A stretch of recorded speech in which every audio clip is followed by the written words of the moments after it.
Now, the International Energy Agency describes the Russian situation as perilous, quote, and warns Europe it must prepare for a long, hard winter. In response, it's drawn up a 5-point action plan, which includes letting big industry auction off their excess gas supplies, incentivising less consumption, minimising gas use in the power sector, which means relying more on coal and oil and nuclear power in the shorter term, improving coordination, too, between gas and electricity operators across Europe, and reducing household demand. And then harmonising emergency planning, and that includes energy rationing if needed.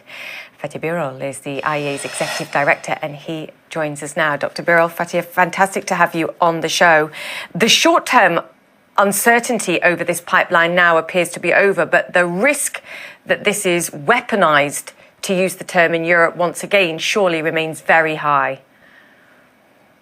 Definitely so. I think it's good news that some gas from Russia started to flow, but I think it is too early to be happy about this. The current gas flows from Russia to Europe compared to the normal years, the historical averages, it's only about 1/3 of what Europe received from Russia. This is one reason why we shouldn't be so happy. And the second is it can be cut anytime. We have experienced this in the last few weeks, last few months, that Russia may well use this as a leverage for reaching its political goals.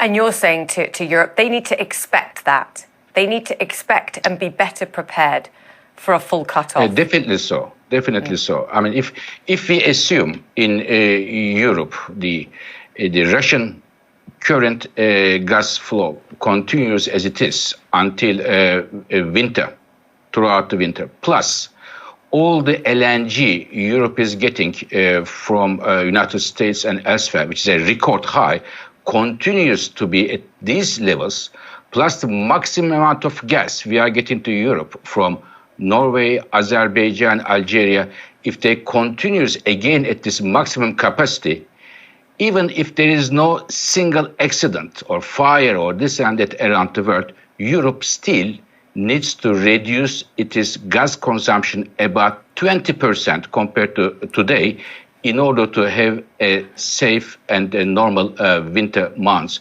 for its citizens, for its economy. So we should give a sight, hoping that somewhere, sometime, huge amount of additional gas will come to Europe, which is not the case. There is not enough gas around the world. So what we have to do in Europe is to reduce gas consumption to be prepared for winter.